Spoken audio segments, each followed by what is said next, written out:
All right. So it says we're live here. Let me make sure. Verify. All right. Looks good. See if I can hear myself on here. See if I'm echoing or not. All right, looks good. Yep. All right. So here we go. More exciting final report garbage. Um, took a couple days off. Had to. A lot going on right now. And there's actually a little bit going on behind the scenes here. But want to get back to this. Kind of doing things in a weird order here. And I understand that. And that's by design, to be honest with you. And, because there's certain information I'm actually kind of digging for.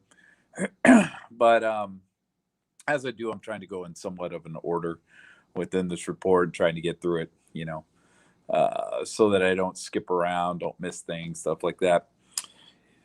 So, time to get into this now. With we're about to talk about a lot of this hot sauce stuff, and I do have pulled up the security officers that were in the room, the security room that we're dealing with issuing these hot sauce things. Man, that's blurry on that screen, huh? Oh well. Sorry if it's blurry for you guys, man. Looks like as I'm watching my own video, man, it looks all blurred out. Anyways, so basically, I wanted to read a little bit here. I don't want to go too heavy into this because, eventually I'm going to end up reading through all this crap again, and I just don't want to really deal with that. Now, let me find out what actual. Okay, this is this window here. So let's see. This is right here. All right. So this is a little bit of just like I said, I don't want to go too heavy into this, guys. Guys actually got a lot of information on this, but I just wanted to go through a little bit of his statement here, just get an idea how the hot sauce is kind of a part of how it operates. Uh, we all know that. Oh man, why is that not full screen? Here, hold on. Let me fix that. There we go. Yeah, we don't need that crap at the bottom. Um, so he does. This guy does mention that all shifts do it differently. He does say there is no real straight up protocol, stuff like that. That basically they all just kind of figure it out. But this is a statement I wanted to read. So when hot sauce going up, we pretty much have a time frame of, I guess, an hour. He notifies some assistant managers depending on how their phone is set up with the hot sauce. If it hits 2 hours, then it hits all the assistant managers. If it's three, then it's higher ups that actually receive an email saying, hey, there's been a door ajar for approximately 3 hours. So usually on the hour mark, I like to at least clear out my board. Okay. So to me, with that, that makes a little bit of sense as far as why these guys would not want this to hit longer than an hour.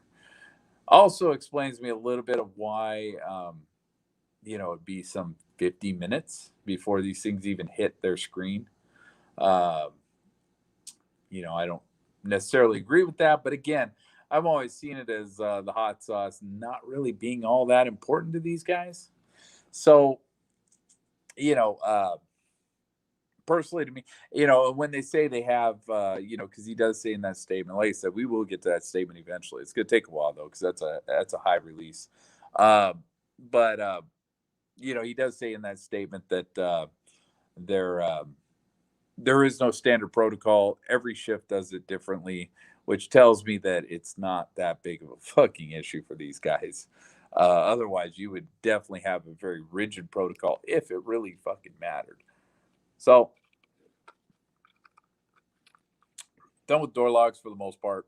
I mean, we do have the, the door being blown open or whatever, at the end of this. But, and that is, yeah, isn't that it? and spring from the server on 10.2. So we have stuff like that still that is dealing with the oh man, it's not giving me the end of this here. Okay, is that it? Is that it? No, it's not it. I don't know. I just got all screwed up here.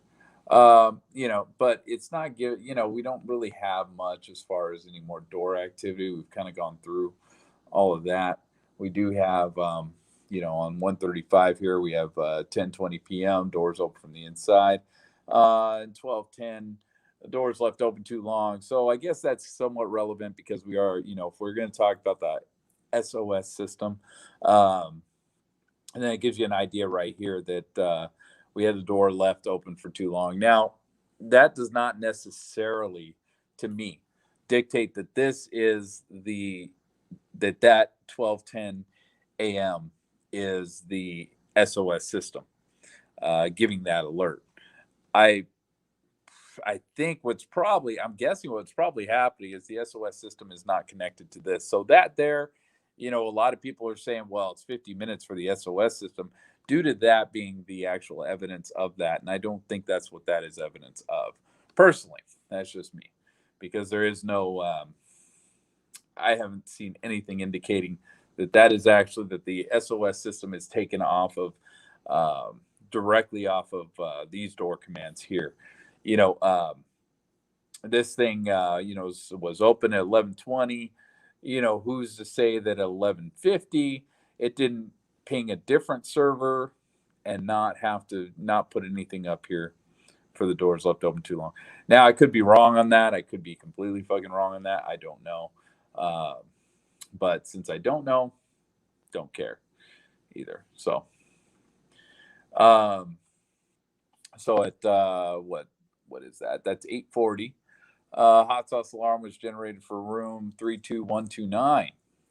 Right. So, if we're going off that, that means that door had been open for 50 minutes. So, 7:50 or whatever. I guess later when we look at the, if I believe we have a statement from the girl who was staying in, oh God, man, 130, 32, 130. And when we get to her statement, maybe we'll see that. I don't know. I haven't honestly read that statement before I started this, so we'll figure it out when it comes along. But to me, honestly, the hot sauce is not an issue because when I was there, they really didn't seem to give a fuck about it. So 9:18, the hot sauce call was assigned to Security Officer Campos via his cell phone. Security Officer Campos was assigned 5 hot sauce calls during the 21:18 hours cell phone call. According to interviews from hotel staff, it's common practice to assign hot sauce calls to security officers and then immediately close out the hot sauce tickets prior to security officers actually checking out the room. And yeah, we do have a statement saying that. And we have another statement from another guy saying that the way they do it is they wait for a call from the security guard saying that they actually checked all the rooms. So, it is what it is. It's different shifts. I believe the guy that was actually on this shift, and since this is actually in between 2 different shifts, it's really hard to tell who was dealing with it. And like I said, we'll get to that eventually within the reports and all that stuff. I don't feel like reading all those reports right now, but we do have a guard saying we do have that guy that was that Brett Buck, I believe, or something like that. He was saying that basically he waits for the security guard's call, but he said not everybody works that way. Some people on the I believe he said the graveyard shift or whatever work differently, where they just close them out immediately. And since this was in between shifts, I don't know. There's been some argument on when the shifts end, but of course Campos said this was his last call of the night, which is 10 o'clock at night. So I'm guessing Campos' shift ends at 10 o'clock. And I believe we do see in some of the interviews later that there was a shift that ended at 10 o'clock at night. So, you may have some bleed over. You may have guys coming in at 9 o'clock to take over, 9:30 possibly. Who knows? But cross that bridge when we get there, because right now I don't want to deal with that minutia. At 9:36, the deadbolt to room 135 was engaged.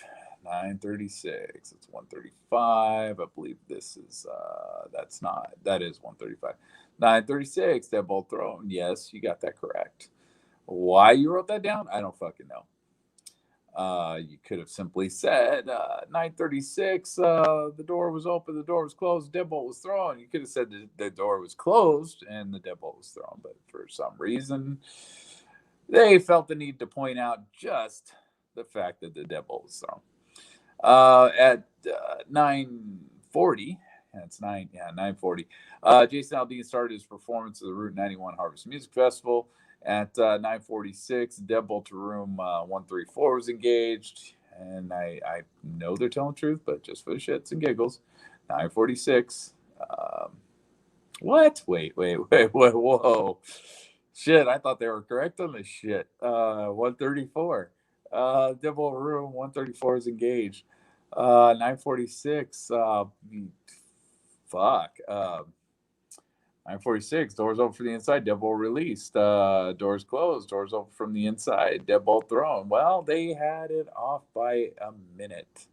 Deadbolt released. Doors closed. Deadbolt thrown. Yeah, they had it off by a minute. They fucked that up.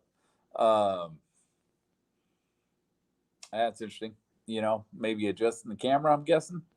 Guess a little camera adjustment here. Maybe a card adjustment there.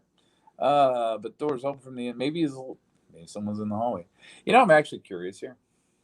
While I'm on this, they're saying that the alarm was generated at what is this? This is 8:40 at night. So if they're going by, if we're going to say that the hot sauce alarm takes 50 minutes to generate, so let's say 8:40, so that'd be 7:50, right? So 7:50, and he was using 134, so I would expect to see 7:50 right here. 7:40, deadbolt release, doors open from the inside, doors closed, deadbolt thrown. So that doesn't really line up perfectly. It's about 10 minutes off, but it's possible. These people were in the hallway for a good 10 minutes, and that's when the door got left open. When these people were leaving the kid around or whatever was happening with that room.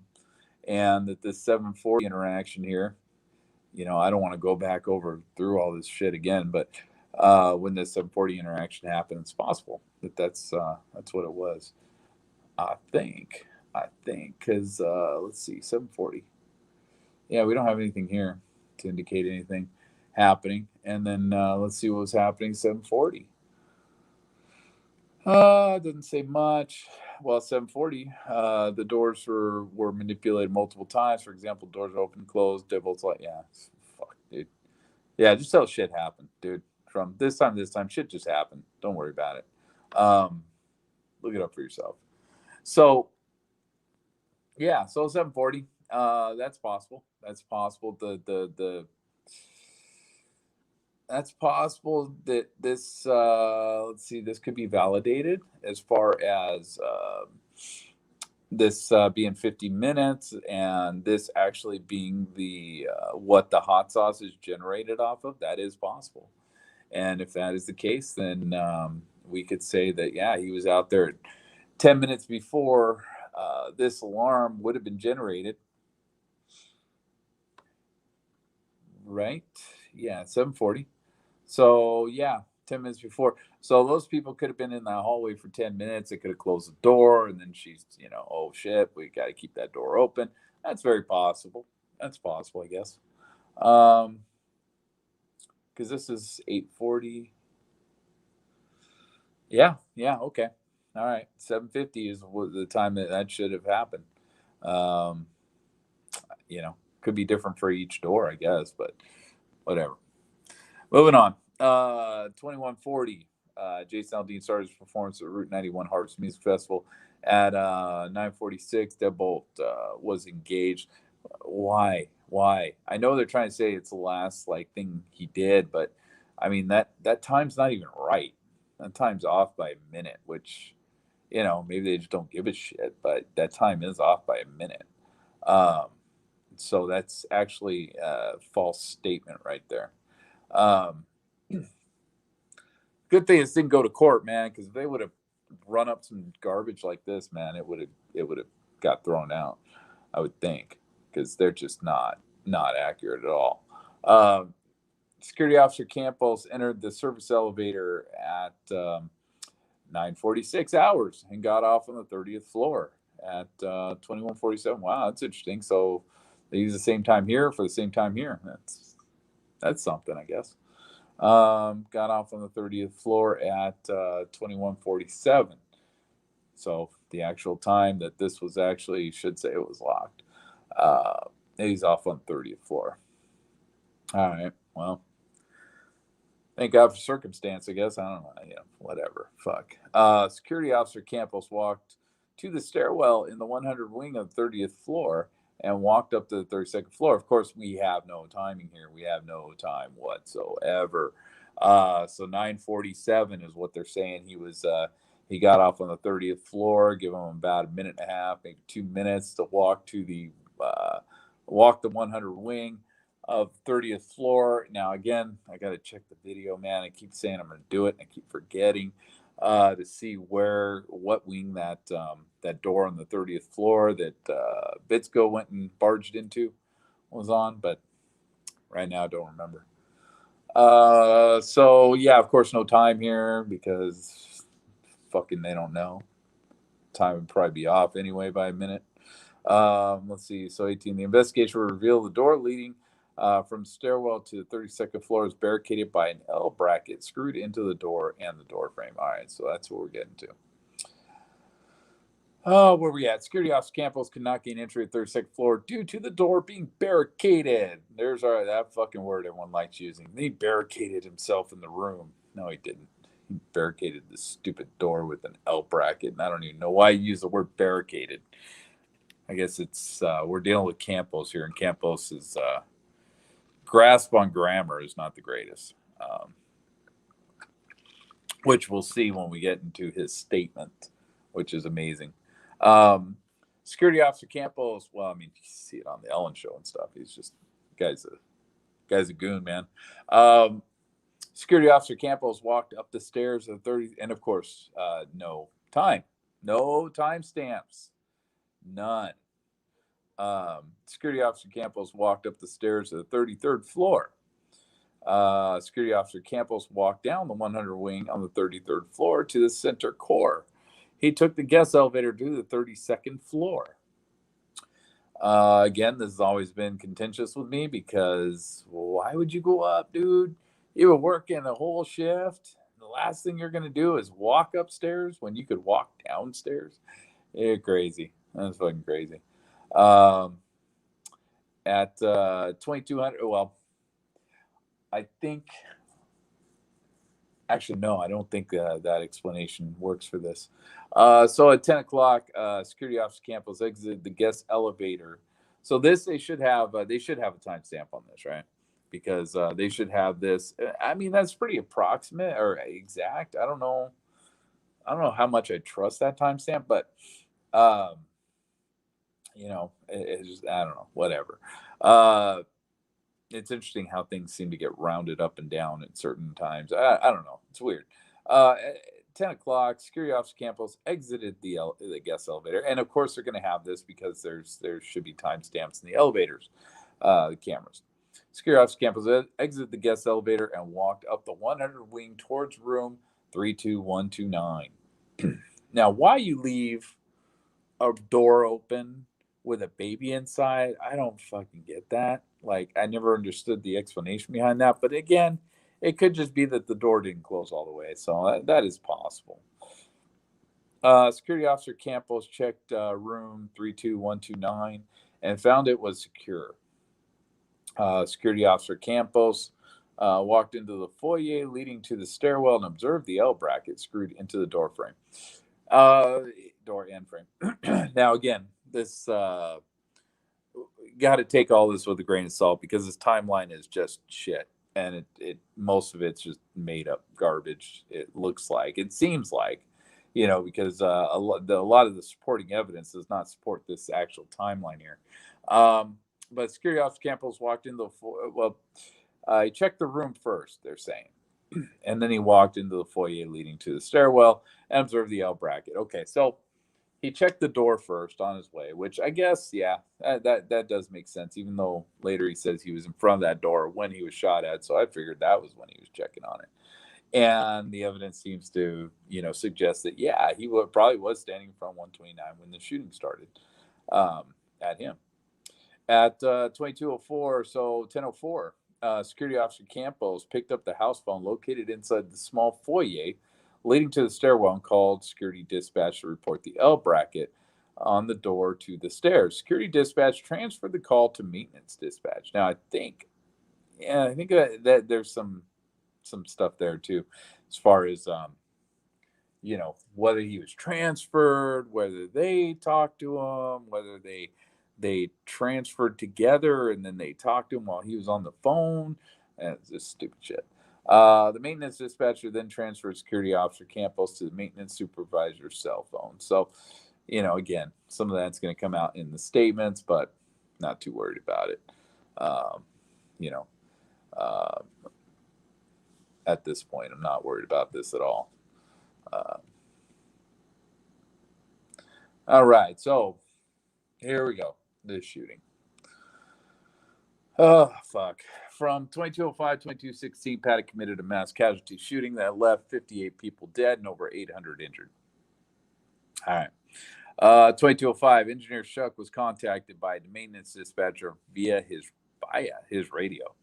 Paddock fired 2 single gunshots into the Las Vegas Village area. Why? Why did they put this like that, man? What the fuck?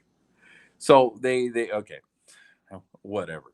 Then Paddock fired an undetermined amount of gunshots into the Las Vegas Village area. So we found out from the fire department, I believe, that it was 9. If I remember right, it was 9 shots. I know everyone was saying 6 for the longest fucking time. That's bullshit. Where did they get the 2 single gunshots? Now, was that the original Tall Ace of Spades video? Did you hear the 2 gunshots in that? Because it seems to me you actually heard, I think, 4 in that one. And I believe from the VIP you heard all 6 in that one. And, the muzzle blast you could hear from both of them was the 9. So, yeah, why this stupid line here makes no sense. Paddock fired 2 single gunshots in the Las Vegas Village area. Why even put that down there? Why not just say an undetermined amount of gunshots in the Las Vegas Village area? Because all those were pretty much fired at the same fucking time. So why these 2 shots matter more than just saying an undetermined amount of shots doesn't seem to make a lot of sense to me. And why the fire department would come out later with the actually knowing, because this report was put out quite a bit after this whole thing. This investigation should have been totally done by this point. And if it wasn't, then, there's more to this than just fucking one dude fucking shooting down at a crowd of people. That makes no sense. That is fucking goofy right here. This is stupid. The way this is written is dumb. They could have just said Paddock fired an undetermined amount of shots, into the Las Vegas Village area. And, you're fine. But they didn't. For some reason, I guess they decided to, it's almost like more than one person is writing this fucking thing. It's almost like one of those things where, these people in grade school and they're just handing the paper around and everybody gets to write their own fucking story on it or add to the story. It's just stupid. This whole, the way they've done this is terrible. This timeline. Not the rest of the report necessarily, but this timeline. This timeline is horrible. 2206, security officer Campos ended the phone call and hung up the house phone. After hanging up the phone, security officer Campos heard what he described as rapid drilling noises. Okay, so I don't know, man. That's tough, man. That's tough because I don't believe he's talking about the gunshots here. The gunshots sound completely fucking different than a drill. And the guy had a drill. He had drills. He had all kinds of drills. He had a drill mark that we're going to find later that was right next to the door. That was right next to the door that Campos was sitting behind. So, yeah, he could have heard fucking drilling noises. Not a big fucking deal. But the problem here is he didn't hear the gunshots. So, something's out of whack on this. Timeline could be out of whack. Again, I guess maybe this phone call had, and it was a house phone. So maybe this phone call had a timestamp on it somewhere. I guess that's a possibility. But, and maybe we'll find that out through some of the, a lot of this stuff isn't in my wheelhouse, so I never really paid attention to this. But as far as the house phone, stuff like that, and some of the other security people he talked to. But, maybe we'll find out that the house phone has a timestamp on it. But, yeah, I don't think so. I just don't. I have a hard time believing that. So Campbell's here's fucking drilling, but didn't hear the gunshots. Those first original gunshots. I would think he would. So that's kind of an issue. As far as his timing, because they don't have a timing here, right? They have no time. You would think, well, they do. They have 22:06, I guess. Okay, so we could say that is the timing on this. How would they have a time on that? The only thing you could say is that he hung up the house phone. The house phone had a timestamp on the other end. Okay, that's possible. I guess that's possible. But like I said, we'll see later when we get through some of these reports. And you know what? Maybe I'll just go and try and check out the reports and see if I can find it myself before I do the next video and come back to this. It seems to me there was something I was going to go back to on another video, but I can't even remember now. Let's see. Paddock fired approximately 100 rounds in the Las Vegas Village area. Now, why is everything approximate here? Why are they approximating shit at this point? I would think, that they have enough knuckleheads working on this thing that they could count. They could put this stuff into a program, do what was his name? The health ranger. Yeah, do what he did and actually count the freaking rounds that were fired, out of this thing. I mean, don't you want to be accurate? Apparently not, which is weird. I don't understand that, but maybe they just don't care. Security Officer Campos began walking down the 100 wings sent towards center core. Engineer Shuck was told by his supervisor to go to the 32nd floor. So we're saying this is at 22:06. And again, like I said, there's some stuff going on behind the scenes. So I'm kind of dealing with some of this right now. Maybe later we'll talk about that. LVMBD unit 169 Sam Easy broadcasts over the Convention Center Area Command Radio. 169 Sam Easy, we got shots fired 4:15 at the Route 91. Sounded like an automatic firearm. Man, yeah, I didn't even check timing on that, but it doesn't really matter too much if it was at this exact time or not. Paddock fired rounds down the hallway at Security Officer Campos. Security Officer Campos was struck in the left calf with a bullet fragment. So, fired 100 rounds. This was all in the same minute. So, I guess the way we're looking at this, so Paddock fired rounds down the hallway at Security Officer Campos. Security Officer Campos was struck in the left calf with a bullet fragment. He took cover in the alcove between rooms 32, 122, and 124. Okay, so, and I know it's going to say that he lied. The information determined through the investigation and contradicts the statement by Campos, so I called him a liar. So, yeah, Campos full of shit. And they're saying he's full of shit, which is interesting. And how do they know? What did they say here, right? Information determined through the investigation that contradicts the statement by Campos. What fucking information? What possible fucking information could you have through the investigation. I guess Shuck, maybe, but maybe that's where Campos was, and then maybe he moved before Shuck got there. I mean, whatever. I don't know. That's stupid. But yeah, so they're calling him a liar, and Shuck was definitely not in the hallway at this time. So yeah, whatever, dude. Why? Yeah, I don't know why they did that to him, but yeah, it seems like they basically took Campos' statement and just threw it in the garbage and had a bunch of 5-year-olds rewrite it. It's just stupid. They took cover in the outgoes between. Okay, so let's get through this first. Security officer Campos told his dispatcher via radio, "Hey, there's shots fired in 32135." Okay, engineer Shuck's dispatcher told him specifically, oh my God, language, where to go on the 32nd floor. Engineer Shuck left the 62nd floor and walked to the service elevators with his equipment cart. Service elevators are located on the 200 wing of the hotel. Okay, so as far as this goes, it's 10:06. We are reading this in the order that they've put this in, right? So there's absolutely nothing here. And the way this is written, like I said, is very sloppy. This whole report is very sloppy as far as the timeline goes. So we got here, Paddock fired approximately 100 rounds in Las Vegas Village area.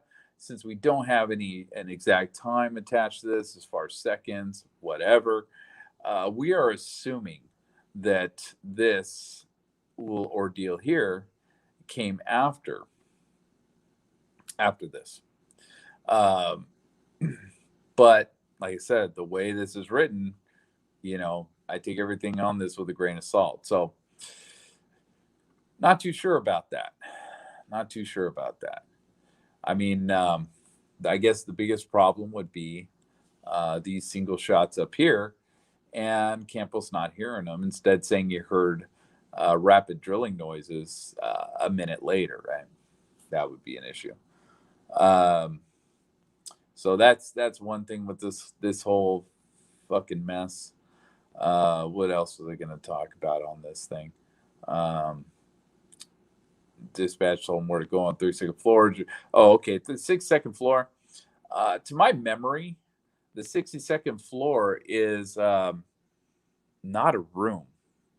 The 62nd floor is the top.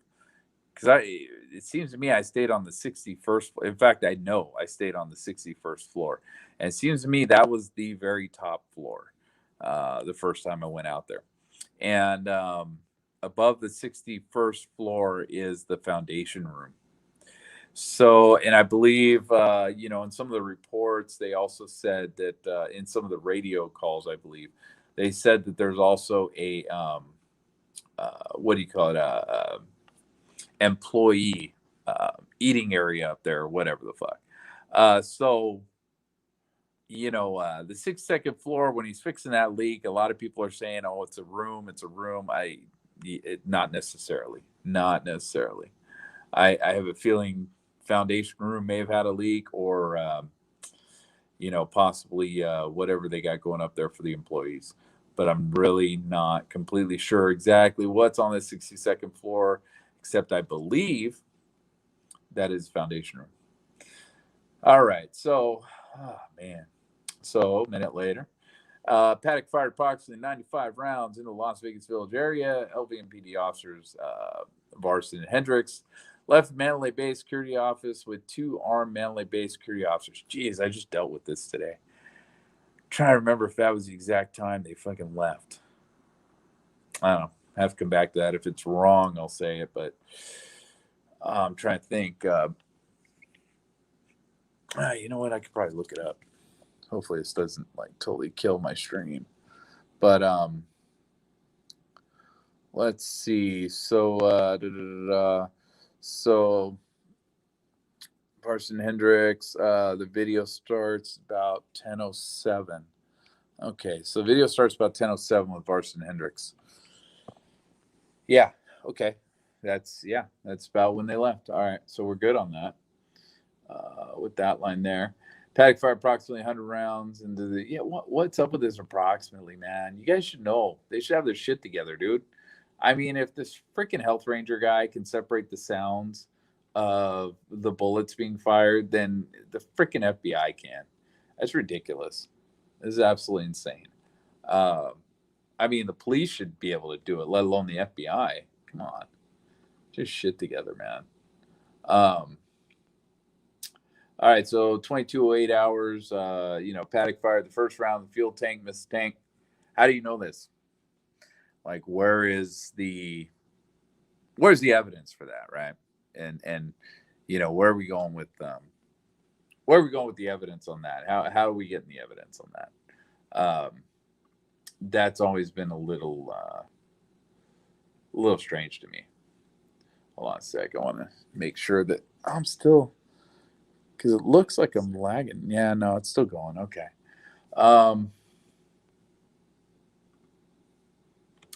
Yeah, where's the evidence there? Where's the evidence that what evidence could there be out there that this he fired a round at the fuel tank and missed it? I guess they're listening to the sounds, but apparently with all this bullshit up here, these guys ain't that good with sounds. I don't know, but missed fuel tank. Yeah, how do you know that? How do you know that? How do you know he's even firing at the fuel tank? Could have been firing something else, helicopter, some bullshit like that behind the fuel tank. I mean, I don't know. This always kind of intrigued me. When he hits fuel tank, I understand that, but these are misses. You probably wouldn't see them unless, well, you know what? They could have cameras. Yeah, what did he hit? Yeah, exactly. Hit dirt. See, like, okay, so what this could be, okay, so to argue with myself here, which is the first sign of insanity, but to argue the point of this, I guess it's possible that they have footage from the airport, from cameras around the airport, around various buildings, CCTV cameras, stuff like that, that actually captured these rounds hitting something, hitting dirt, hitting a vehicle, hitting something, hitting a fence. God knows what is over there. That is possible. I guess that's possible. Maybe it caught the tracer. Maybe these things were, glowing a little bit. Yeah, there you go. Devil's advocate. Maybe that's possible. Maybe they have some footage that they just didn't feel like they had to release that caught this. So I guess that is possible. I guess we can say that, yeah, maybe they did know. LVP cat event was generated for the shooting incident. Really? Okay. All right. Well, whatever. Yeah. I don't know why they put that in there, but all right. I guess yeah. I don't know. Whatever. It's 209. Paddock fired second round, fuel tank missed the tank. Third round, fuel tank missed the tank. Yeah, again, that's kind of a question mark on as far as how they know. At least to me, that's kind of an issue. Paddock fired the fifth round the fuel tank, first strike into the fuel tank. So these they would have seen. Like we saw one of them on a, on that stupid video that they leaked out that, they decided to give to, was it CNN or whatever, of the dash cam. That they're saying they don't have dash cams, but yeah, they do. Some of them do. And then so I don't know which one that was. I think that was a lower strike, to be honest with you. I think that was the second one. So Paddock fired the sixth round of the fuel tank, second strike in the fuel tank, lower strike. The investigation was unable to determine when the seventh and eighth rounds were fired at the fuel tank. So see, that's interesting, right? Because you could tell when he missed. So, all right. So they must be going off when the seventh, eighth rounds were fired. Okay. So they don't know when they were fired. That's what it is. Doesn't say they don't know that they missed, but yeah, if they had camera footage, they would have a timestamp on it.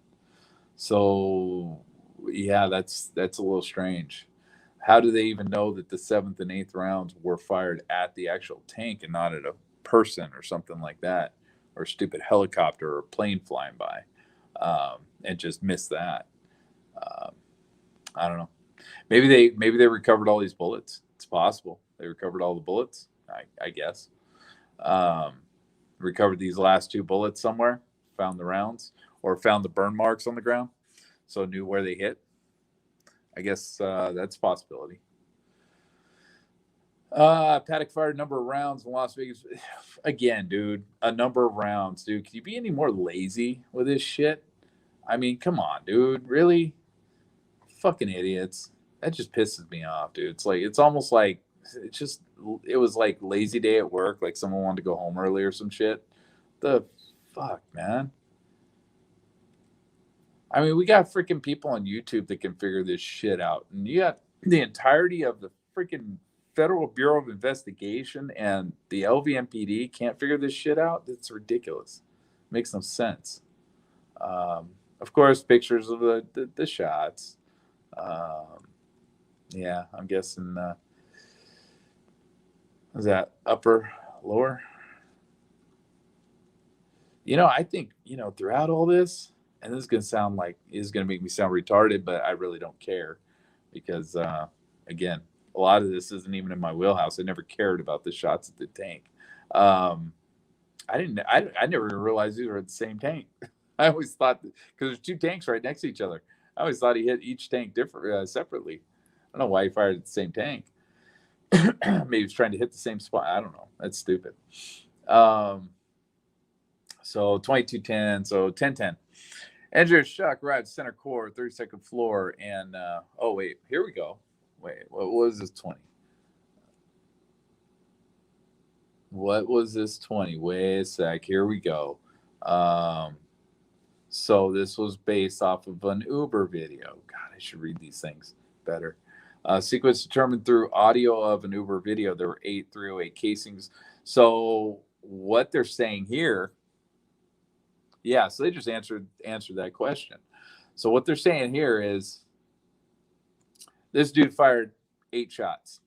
We saw somewhere, we figured out somehow where the first 6 hit, apparently, the lower strike on the tank and the top strike on the tank, they could probably figure that out by watching camera footage. These shots up here, maybe they got more camera footage for that, where they can actually, well, I said maybe they saw burn marks on the ground. Maybe they know where those hit. But that wouldn't give them a time. So I would think there would have to be some sort of camera footage showing them a timestamp on that. These ones they couldn't see, apparently. So all they're doing on those, which is, again, I guess got to put your faith in these guys if you want to believe this shit. Sequence determined through audio of Uber video. So they heard the shots of the Uber video, said, oh, those must have been fired towards the tanks. And we know those are the 308 rounds, and those must have been fired at the tanks. There were 8 308 casings located inside the room. Yeah, so they're like, well, there's 8 casings in here. Yeah, we got these 8 shots that are single. They must, on this Uber video. Yeah, they must have all been fired at the same place. That is not a good way to do this. That's stupid, man, because they're basically telling you that the 7th and 8th rounds were fired at the fuel tank. And they don't even know that. They don't know that. Those could have been fired at a fucking person, very easily. It could have been fired at anything. Of course, they didn't catch the burn marks on anything. So, maybe they're going off that. I don't know. That's stupid. That's a stupid way to do things, man. The more I read this, the more frustrated I get with this shit, because this just seems really, really sloppy, because you have to basically just go with the belief that they know that they're right in a guess that they're making. The 7th and 8th rounds were fired at the fuel tank. So if they just said unable to determine when the 7th to 8th single rounds were fired, you'd be okay. But when you say at the fuel tank, you're kind of making shit up. especially when you're saying that it's all based off a stupid Uber video and the audio only from the Uber video. If it was video, yeah, but no, it's audio. So it's what the fuck. Yeah, I love this report. Oh my god, this thing's just shit. So 10:10, engineer Shuck arrived at center core, 32nd floor, walked up the 100 wing toward room 135. As he walked, engineer Shuck heard what he believed to be a jackhammer sound in the distance. And Shuck, I mean, Campbell's didn't hear this shit in the beginning. He heard drilling noises, man, over the jackhammering sound. It's ridiculous. Engineer Shuck quickly realized it was an automatic gunfire. After the gunshot stopped, security officer Campos yelled at Engineer Shuck, "Take cover." Let's see what 21 says, because I'm not even sure what this says at this point. The investigation determined at the time Engineer Shuck heard gunfire. Paddock fired approximately 21 rounds at the Las Vegas Village area. Okay, so 21 rounds. So at least they're kind of narrowing down the amount of ammo that he's shooting out. They're figuring it out. So after the gunshot stopped, security officer Campos yelled, "Engineer Shuck, take cover." Yeah, okay. Engineer Shuck turned and took cover in the alcove between room. God, I'm starting to lose it. Took cover in the alcove between rooms 32-117 and 32-119. Paddock fired rounds down the hallway at Engineer Shuck. Again, that's a false statement. That's bullshit. That's not true. And I'll explain that in a minute. He was not struck by gunfire. Yeah, obviously. He wasn't shot at. Engineer Shuck attempted to open room 32-117 with his master key card. However, the deadbolt lock was engaged. Why didn't he try 119? Why did he not try 119? He's sitting right in front of another door he could get in. Why did he not try 119? Or did he and just not decide to tell him? And he was unable to gain entry into the room. Okay.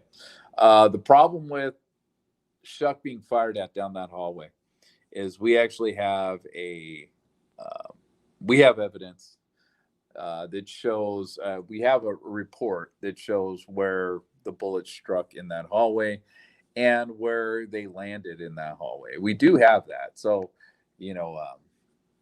I know it's not technically ballistics, but, we do have that. So, we can tell pretty much the pathing of most of the bullets. Now, some of them did splinter off, went crazy. He hit the ground a bunch of times. The ones hitting the ground kind of splintered off, went nuts. Which is one of the ones that I guess hit Campos. And I think we're going to have to get into that eventually when we get into the Campos stuff and the HLN stuff and all that good garbage that we've got. But so Engineer Shuck was on if you're in the room, he's on the right-hand side. On the right-hand side of that hallway, the only thing, and I've said this a million times, so I'm repeating myself like crazy, but really the only thing to my memory that hit on that side of the hallway was 129 got chewed up. And we see that in the HLN or the Nightline special, I think it is. I think it's Nightline. We see that in there. 129 got chewed the fuck up. He hit about, I think it was 11 shots in that alcove right there, which, according to Campos, I believe we're going to read in his statement. I think it's in his statement, if I remember right. I'm not sure. But I believe Campos said he was in front of 129 when it could be on Ellen stuff too, man. I mean, there's so much Campos just garbage out there. I can't remember where I heard random ass shit from him. But he was supposedly in front of 129 when the shots rang out, which makes sense because we do have 11 hits in front of 129 where he was supposedly standing when he was shot at. Okay. So that's, that is what it is. 11 shots, when Shuck came up, Shuck is on that side. He's on the right-hand side. Campos would be on the left, according to these guys, on front of 122 or whatever. So Campos left, Shuck's right.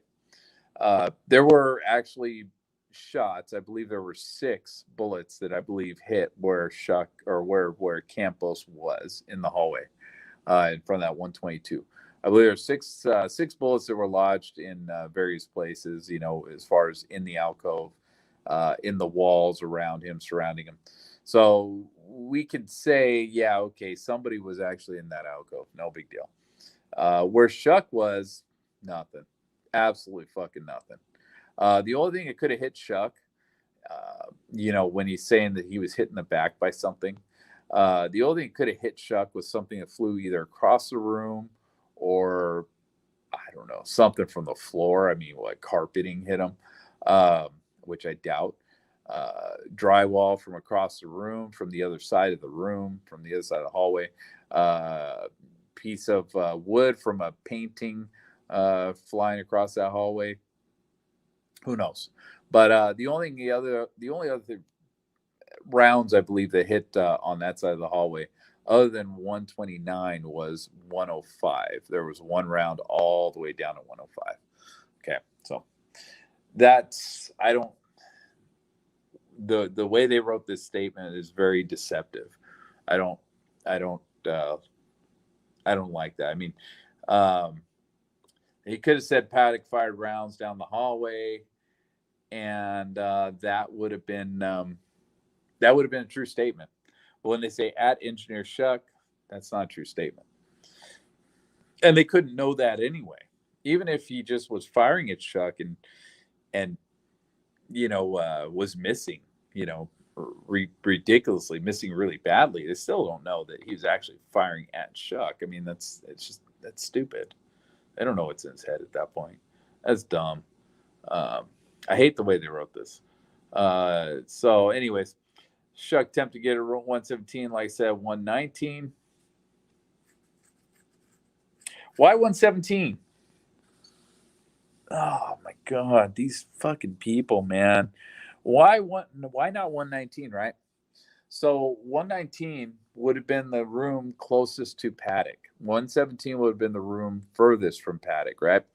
Would have been towards center core. 119 would have been the alcove that he was huddled up against to not get hit. That's where he would have had cover. He wouldn't have had as much cover from 117. Now he could have reached over pretty simply and tried to open that door, but why not open the door right in front of you? Why? That makes absolutely zero sense. This is stupid. That's dumb. If that's what he did, he's a fucking moron. Sorry, he's just stupid. Because 119 would have been the better option of trying, even though if you couldn't get into it, that's another thing completely. 119 would have been the better option than 117. And again, I'll have to go through his statement again and see if he says anything about 119, but I don't believe he does, to my memory. Engineer Shuck stated over the radio, Shannon called the police. Somebody's firing a rifle on the 32nd floor down the hallway. Yeah, whatever. It's fucking Shuck. I get so fucking pissed off, Shuck. So 10-11. LVMPD officers Varson and Hendricks arrived at center core area of the 31st floor and began walking up the 100 wing hallway along with armed security officers from Mandalay Bay. Yes, I believe that timing is pretty close. Yeah, I think they actually got up there at 10 after, if I remember right. Let me see. I think I actually got that. I got that on here. So their video started at 10:07. They got out. Okay, yeah. So 11. Yeah. So that's what I got from the videos when I was checking that out. So that should be good. All right. We should be good on that. Along with armed security officers from Mandalay Bay. Yes. Okay. Paddock fired approximately 80 to 100 rounds. Again, why do you not know? Why do you not have an exact number here? What the fuck is wrong with you guys? I mean, that's not even close. It's like at least this, they could say 95 rounds. Could have been 96. Could have been 93. It was close. We're not sure. We didn't count them exactly. How are you off by 20 rounds, man? How are these guys that messed up? They should have called the health ranger up, man. He would have told him. He would have told him how to figure it out. Shit, he put out that video in the early days, man. I think they banned his ass for it. But he knew. He knew how to figure this shit out. So some random ass YouTuber fucking can figure this shit out, but the LVMPD along with the FBI cannot. That's stupid. Worst mass shooting in fucking modern day history, and they can't figure stupid shit like that out. That's ridiculous. That's kind of embarrassing. So 10/12. Two armed Mandalay Bay security officers exited the guest elevator on 32nd floor and went to the center core. Did they beat Allsbury up there? No. Or did they go up with Allsbury? Because Allsbury was in this elevator with these guys. And these idiots got off on 31st floor, but they claimed they got off on the 31st floor because they were going to go to the stairwell and go up to the 32nd. You know, and there's a lot of controversy on that, man. But you could watch their body cam. It's actually kind of interesting because when they get into the elevator, Allsbury's already in the elevator. He's sitting there holding the elevator for him. And, you know, they get into that elevator, and there's a little bit of back and forth going on. And he's saying it's floor 32. It's happening on floor 32. And as they're in the elevator, I'm not sure if it's Hendricks saying it because they don't zoom in on his face necessarily while he's saying it, or if it's security guard saying it, saying, you want us to go to the 31st and use the stairwell. And so Hendricks decides to go up to the 31st and use the stairwell. That's how I interpret his actions.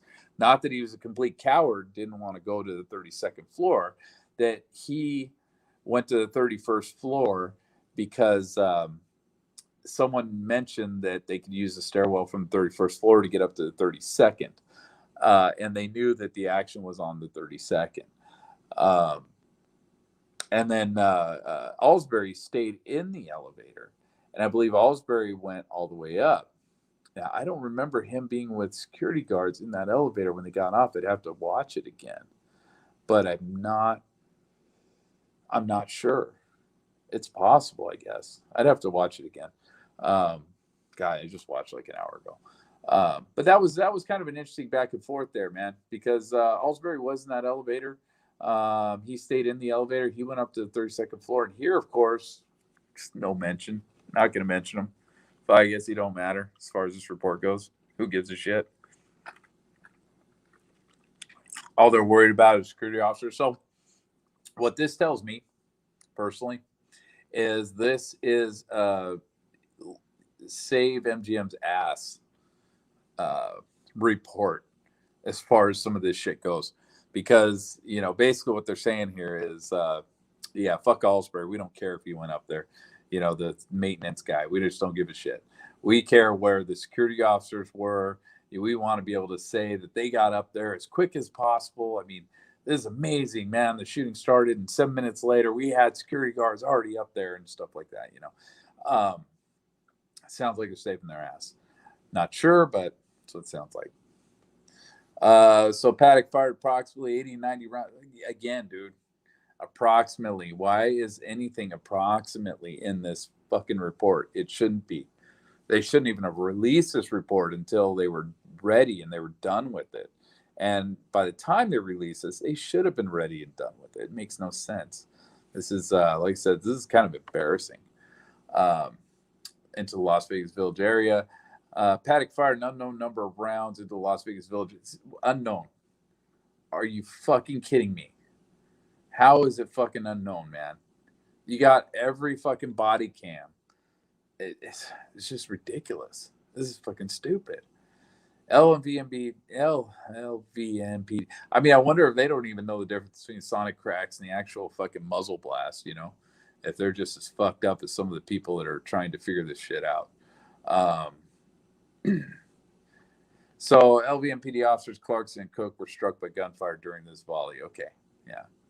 All right.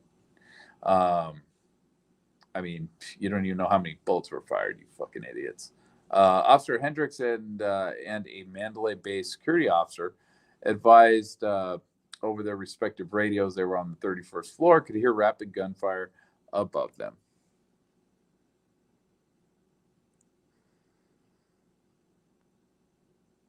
Yeah, yeah, exactly.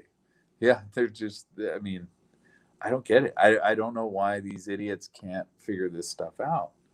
It's they should be able to. One more thing about this up here, this Varson Hendricks thing. That was interesting because there was a little bit. I was going back and forth with somebody on this a little bit, and so the 31st floor is kind of fucking weird. The, because you hear, why did they get off on 31st floor? Well, my understanding of that video when watching the Varson Hendricks video is that somebody said, we're going to go to the 31st floor, we're going to use a stairwell, right? So, and Alsbury didn't know what the fuck was going on because all he knew was somebody bracketed the door, and he told Campbell to go up and down, try to figure out who it was, because Campbell said he heard drilling. So they're trying to figure out who the hell was drilling, these things into the door, and they were thinking that that was the thing. All right, so anyways, that gets convoluted. Barson and Hendricks were uh, when they're in the elevator, they're discussing, the 32nd floor. They get in the elevator and straight up, Ellsbury tells them it's on the 32nd floor. And so as they're traveling up the elevator, as the elevator's going, somebody says, should we use the 31st and go up this, use the stairwell? So yeah, you know, um, they decide to do that. And so they get off on the 31st floor. And and as they're getting off on the 31st floor, I believe Ellsbury or somebody was saying it's 31-131. And then someone said something about the stairwell. It's hard to tell because of all the beeping and all the noises and all the background, the crosstalk. But it sounds like basically what they were saying was, 31st floor, we're going to use the stairwell. Someone came up with that idea. They went to the 31st floor. As they were getting off, they said, where's the stairwell? It's 31-131, right? Which is not correct. It would have been closer to 31-133, although I don't know the layout of those floors. You have a lot of double suites on some of those floors, so some of those doors are actually missing. So it is possible that 131 is what's going on that floor, and I wouldn't know. But so that's how I interpreted that event, right? So the problem I had, and what really racks my brain, is on one of the videos. I don't know. It's on one of the releases. Gonna have to trust me on it because I ain't gonna, fire it up. Actually, I probably could. You know what? I probably could. Yeah, I think I have LVSA's site up right here. And again, thanks LVSA for doing all this, man. It's great. So we can go to what is it? It's release. I believe it's release number. Let me check. So I may as well show this while I'm doing all this. So like I said, I was writing this up today. A lot of this. No, this is stuff about. Sorry for the delay here. Let's see. So this would be. What is this?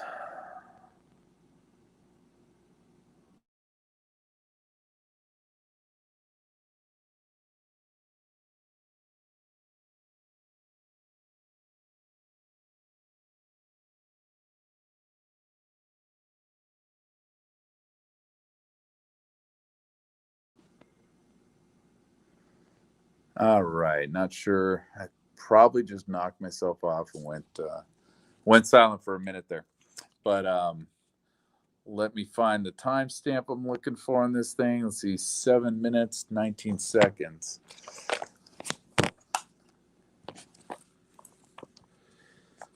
If I could unscrew all my cables here. 7 minutes 19 seconds. I want saying, yeah, 7:19. All right, so we're at 7:04.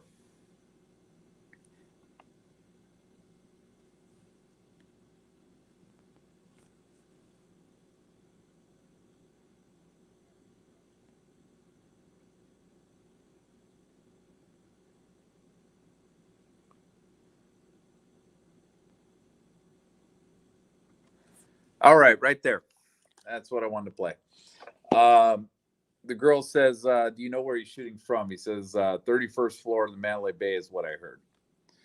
So I don't know where the confusion is, where the breakdown is, where the problem is, or where that particular person right there heard that. I'm guessing on the radio, obviously. This guy's in the event. So he's not actually in the Mandalay Bay talking to people in the Mandalay Bay. So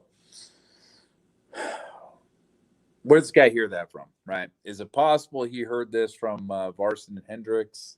That time frame on that? Let me see if there is a time on that, actually. No, there is no. I don't believe there is a. Again, I would have to go through. Yeah, there is. So 5:13. So we're already past this point. So it is possible that he heard over the radio that Hendricks is on the. God, I don't even know. You couldn't hear that, could you? Shit. You know what? I'm sorry, man. You guys can't even hear that. Yeah, I don't think you could hear that audio. Let me redo this, man. Let me do that so you can actually hear it. Let's see. So I need to. Okay, so this is a Las Vegas shoot. Okay, hold on.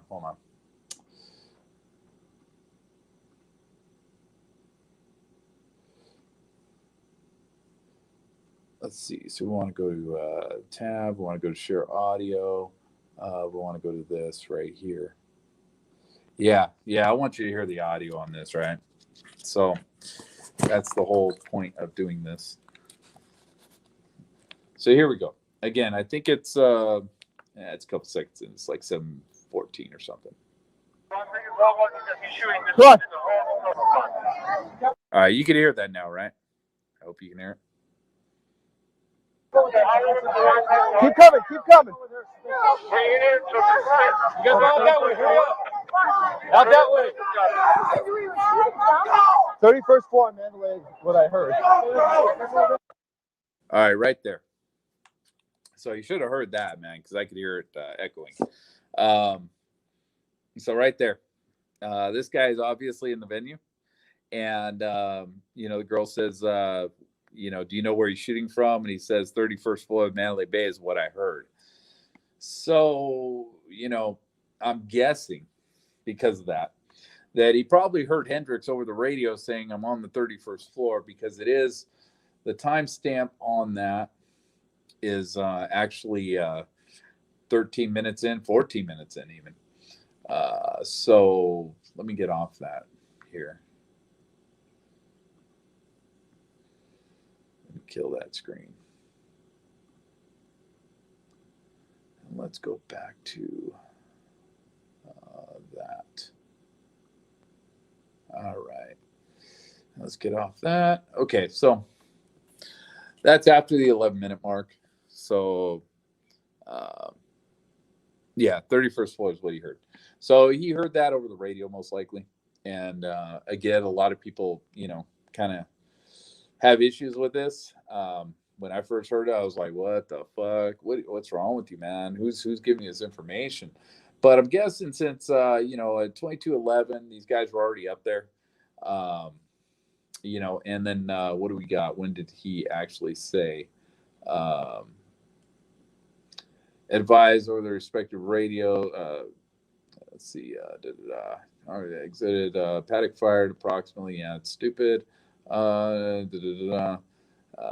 Hendricks and Mandalay Bay security officer advised their respective radios. They were on the 31st floor. Could hear rapid gunfire from above them. So right here at 22:12.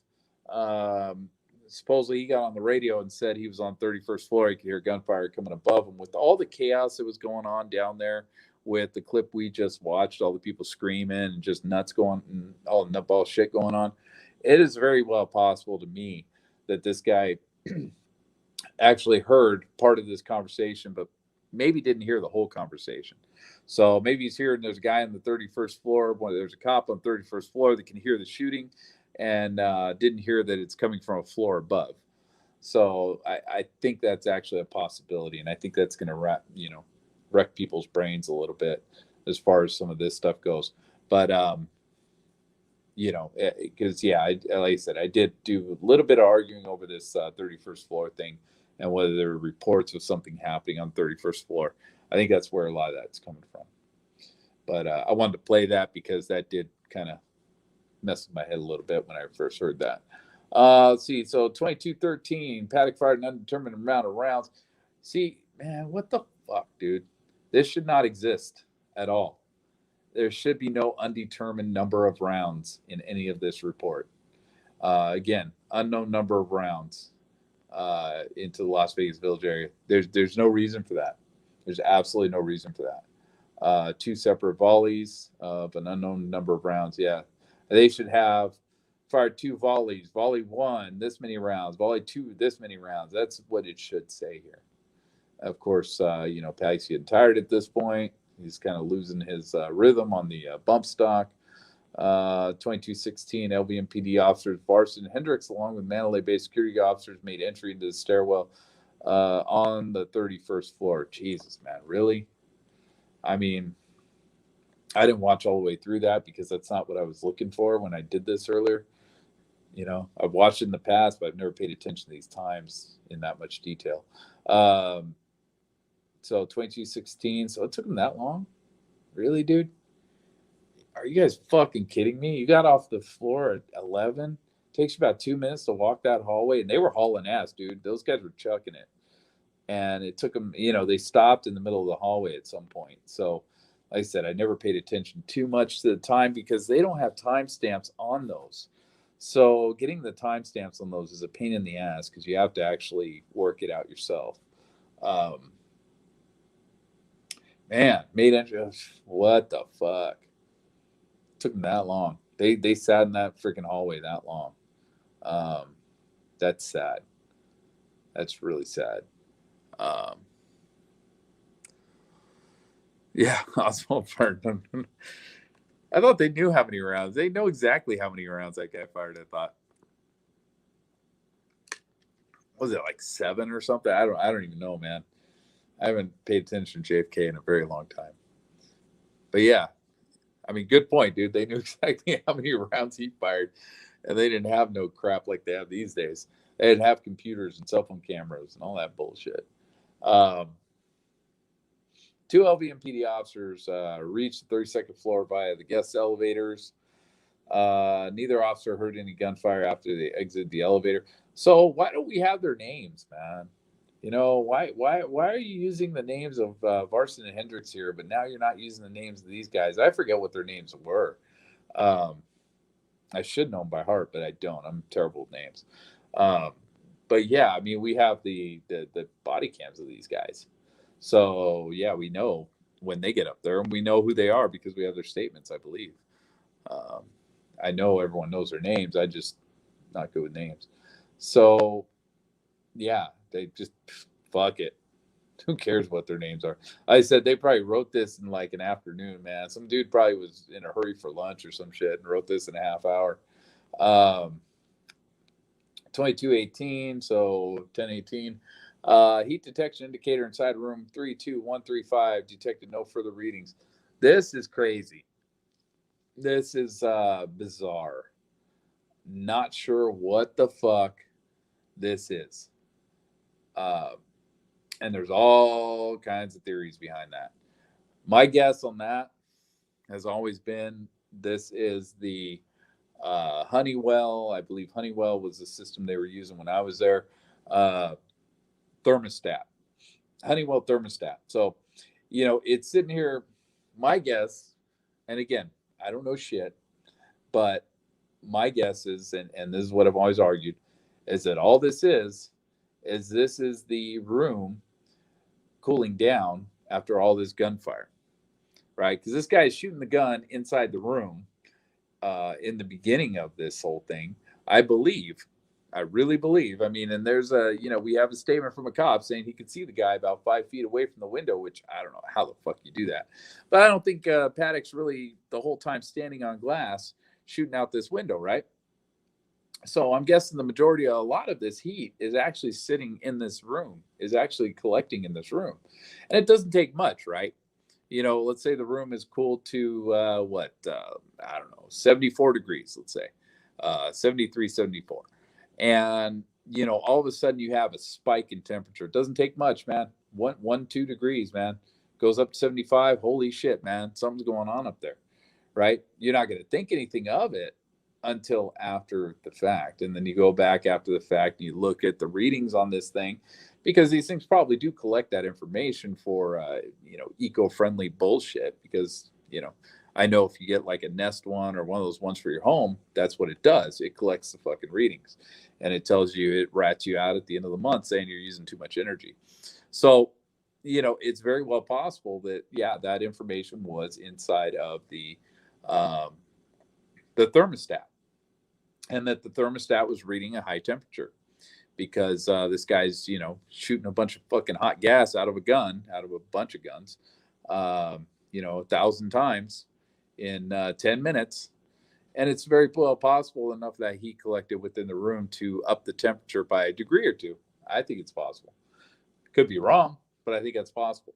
So, I think a lot of people, when they're saying, oh, there's heat detectors in the room, there's motion detectors in the room. Nah, I think all this is just the fucking, the thermostat that's in every single room in the hotel. Just saying that the room is cooling down at that point.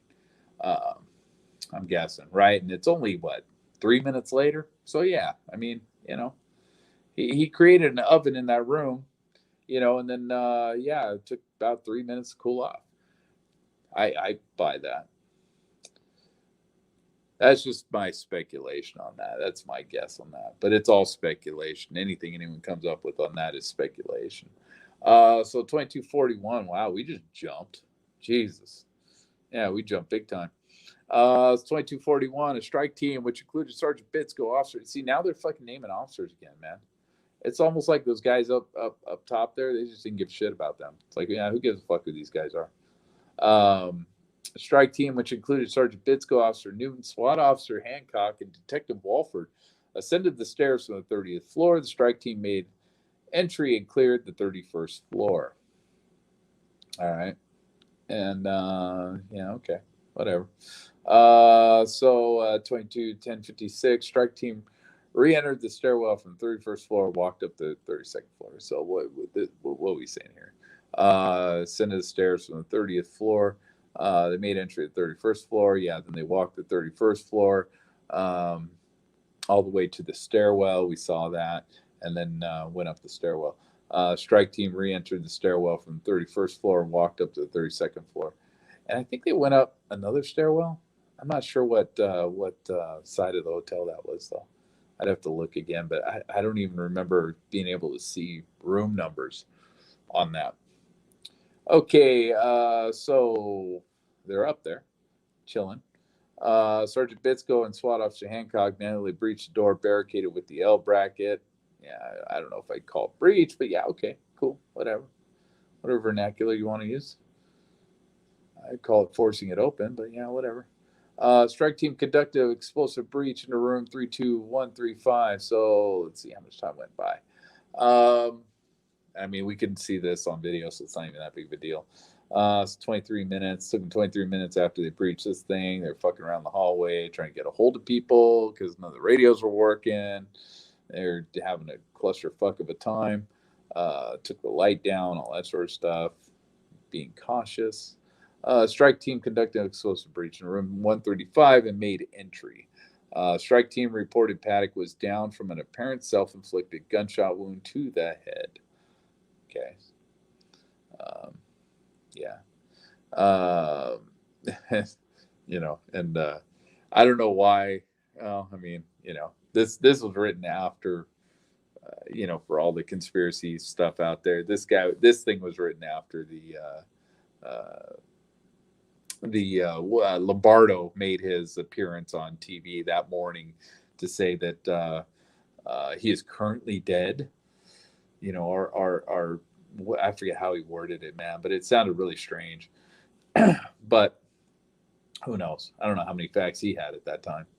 So 11:26, strike team made an explosive breach from inside room 135. It was shortly after. What was this? Yeah, only 6 minutes. Yeah, they rushed that.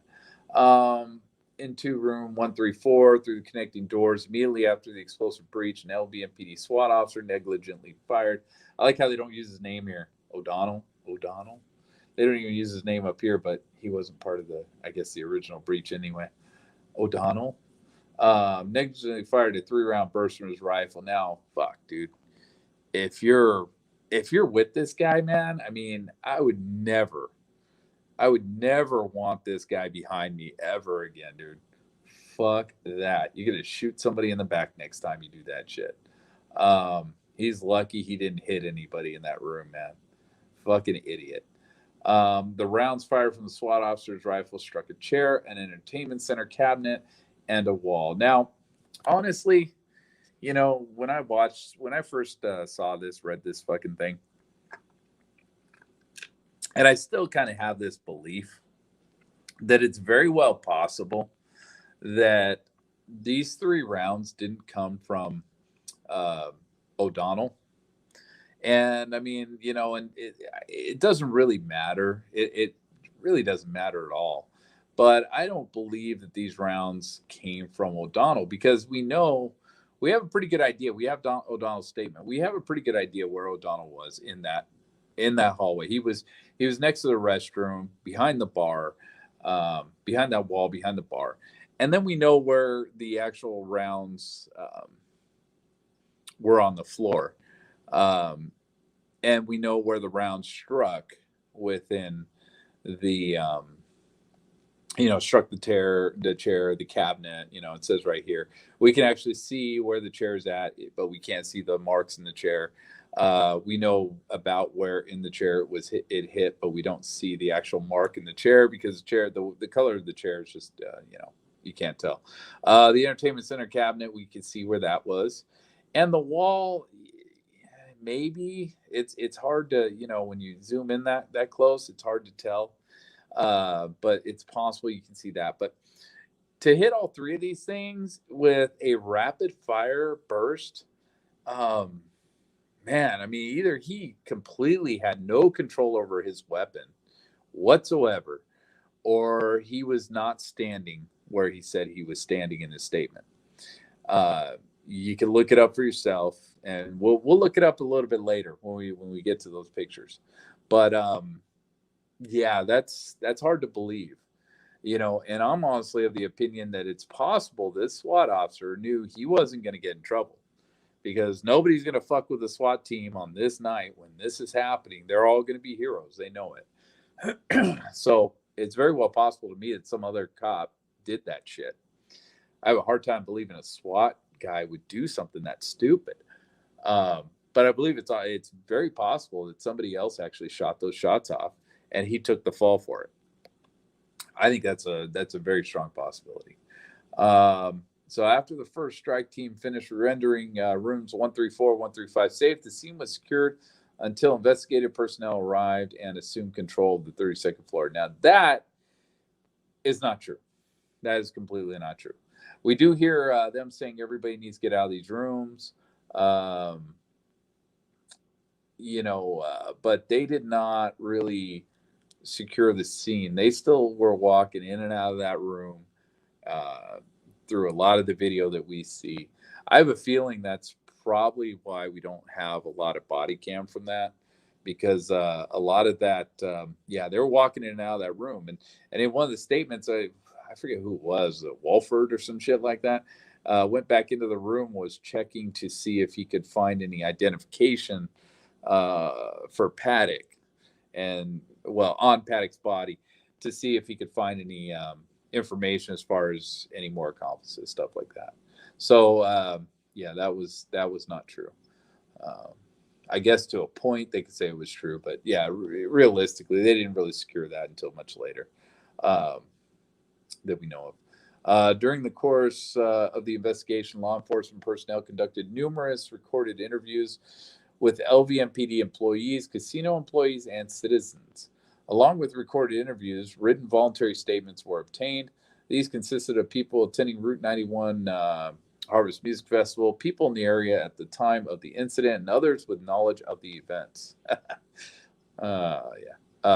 LVMPD asked employees to document their actions for those involved with the incident. That's kind of a weird way to state that. That's strange. The following information was taken from witness statements and compiled into a chronological description of events. On October 1st, 2017, LVMPD had 51 personnel assigned to work. How long? Oh my God, it's an hour and a half. Yeah, I got to shut this down soon. Had 51 personnel assigned to work special events overtime for the Route 91 Harvest Music Festival. The personnel staffing consisted of a lieutenant, 5 sergeants, 44 officers, and 1 civilian. The event had officer staff from 1 o'clock to 1 p.m. to 1 in the morning, with officers arriving and securing at various times. So since this is all overtime, they probably ran shifts of maybe 25 with the overlapping of a civilian and 1 extra cop, or they could have had like something even less than that, 20 in the morning, 30 in the afternoon, because they need more cops to get people out of there. It does seem like a lot of cops, though. It seems like a lot of cops for that event. As far as some of the body cam we have, does not look like there are that many cops there. But you know what? As I kind of go through this and I think about it, I'm like, yeah, it's possible. It's possible. The specific assignments for the event were West Traffic, 10 officers. Again, I'm guessing that would be split up. You'd have 5 and 5, so that makes sense. East Traffic, same thing. Interior entry gates, sergeant, 6 officers. Yeah, I'm thinking that these are split in half, and there's a half shift for these guys, since it's usually these are overtime.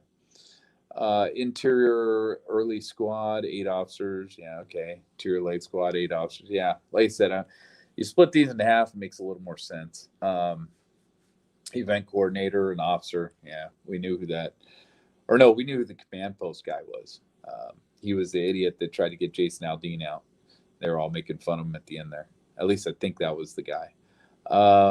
Not sure who the civilian was. I'm not sure about that. That might come up later.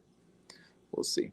The assignments were supervised by Lieutenant Spencer. Yeah, I think that was the guy that got Aldean out. They had to go and coax Aldean out of his trailer. We never even saw Aldean come out. Let's see who is designated. I mean, maybe we do. I don't know. I just the one body cam I watched with all that and everyone making fun of the guy was we didn't see Aldean come out in that whole thing, and it was pretty late. Let's see. So designated as the incident commander for the festival at approximately what is that, 9:18? Mandalay Bay security officer Campos was working his normal duties when he was, oh my God, really? We're going to go through his shit again? When he was notified of several hot sauce calls in the 100 wing tower where he was assigned to monitor once the alarm was received. Okay, so, here, and that's another thing that I didn't go through at the beginning of this with that guy, the report, the statement from the guy in the control room. Is he claimed, well, he says in his statement that he has 3 security guards for the Mandalay Bay, and he has 2 working in the Delano. So several hot sauce calls on 100 wing tower where he was assigned to monitor. I don't know if that's accurate. I mean, I guess I'm going to have to see if any of the other security guards, because he didn't actually go into detail on that, if any of them actually say that. But I have a hard time believing that, because that is a very inefficient way to do business. Because if you're going to do a room on the 31st floor, for instance, then you're going to have to do a room on the 10th floor. If you're going to use guest elevators for that, I mean, I guess you could say that they're using the service elevators for all this shit. But, if you're going to use the guest elevators for something like that, then you have to take that elevator, unless something I don't know about, you're going to have to take that, because there ain't buttons for, all the fucking floors in those elevators. You're going to have to take that elevator all the way to the ground, and then you're going to have to get back in a different elevator bank and then go back up to the 10th floor. And then if you got another room, let's say 17, I believe it is the middle elevator bank, then you're going to have to get out of that elevator again. You're going to have to go back down casino level, get back in that other elevator. That doesn't make a lot of sense. It would make more sense if there was a guy for each elevator bank, which would be I think it's like 1 through, I think it's 1 through 17, 17 through 29, and then 30 and up. So that would make more sense, but I don't know. I'm not in charge of Mandalay Bay security. Once an alarm is received, the standard operating procedure for the Mandalay Bay security staff is to call the room and attempt to contact the guest. Well, they didn't do that when I was fucking there. If there is no answer, a security officer will be sent to check the door. Yeah, that didn't happen either. Hot sauce calls are common and occur numerous times throughout the day. Yeah, I believe that. Security dispatcher will typically close the alarm out once a security officer is assigned. Again, that guy says that is all dictated on which shift it is and how they deal with their own shift. Security dispatcher Brett Buck notified security officer, and that's who I was reading, Campos to check several hot sauce calls. Room 32129 was last on his list to check, which, yeah, that's a short fucking timeline. And I've gone through that before. That is a tight fucking timeline. Very tight, which is fine. You know, they should all be really tight. But, I mean, this guy was kind of cranking. Security officer Campos on 30th floor and en route to room 32129 via the stairwell. And it's weird that there was still a door open on the 30th floor. But again, I've gone through that too. At the north end of the 100 wing, security officer Campos attempted to enter the foyer from the stairwell and discovered the door was secured and unable to be opened. The doors are to remain unlocked, since the stairwell is a fire escape. Yeah, no shit. The door has a handle, but no locking mechanism.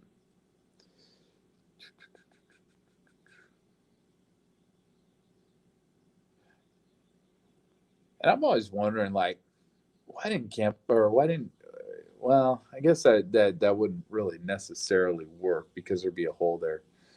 I was thinking, why wouldn't Paddock just pull that fucking door handle right out of there? Then nobody could use the door handle, but then you'd have a hole there. So yeah, people would still be able to do it. You'd have to put a blank in there, which is what the police did later. As far as some of the footage we see of people trying to sneak up there. Let's see. Security officer Campos stated he walked down the stairwell to the 31st floor, entered the hallway, and walked to the center core. He used the guest elevator to go up to the 32nd floor. Video surveillance shows security officer Campos took the stairwell up to the 33rd floor and then took a guest elevator to access the 32nd floor. So Campos full of shit. Campos lied. Maybe he just didn't remember, but fuck, man. I would think he would remember something like that. I mean, did you go up or did you go down, man? Did you wreck your legs or did you take the easy route? So get the bracket, yeah, whatever. Look at that thing, man. Look how small that is. That thing's tiny. I mean, that's tiny. That's a chicken shit little bracket this guy used, man. Apparently he didn't really care that much about that. Of course, the light that they took down off the ceiling when they did the breach. Yeah. But that bracket, that thing looks so massive in the other pictures that we're going to come up on here. And in that picture there, man, you can tell it's just tiny. It's a tiny little bracket. Security officer Campos proceeded directly to the end of the 100 wing hallway, opened the inner door to the foyer entrance to the stairwell, observed the L bracket screwed into the door frame and door that opens into the stairwell. He realized this is what kept the door secured. Security officer Campos utilized the house phone to mount it inside the foyer. To notify security dispatcher of the bracket, the information was passed to the engineering section. Okay. So there's the hallway, right? Yeah, that's 32100, 32135. The door's open, so I'm guessing this was taken after the fact. So this was after the shooting.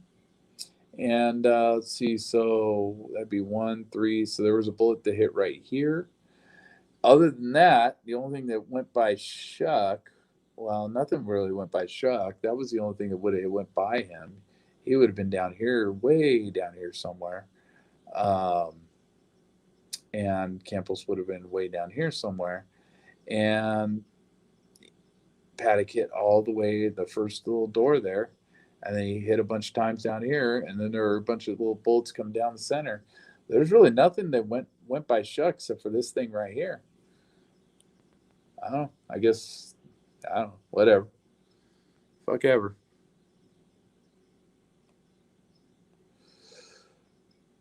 Let's see. The door leading from the 100 wing hallway into the foyer and stairwell. This thing's always been interesting to me. You know, they had that there. I'm not sure if this was so late into this madness and this mess. God, you see all the debris and shit from the breach. It just made a mess, dude. That breach just made a mess of things. I mean, up here, you know, all this shit. This I don't think these have anything to do with bullets whatsoever. This is the breach garbage. Anyway, you know, I'm guessing what this is because I think somebody brought this up one time, a long time ago. I think all that is at some point they put a blank on the other side of this door, so there was no door handle, so you could not actually open this door, and they had a cop sitting in that foyer making sure nobody could go through that door. I'm guessing all this is to open the door.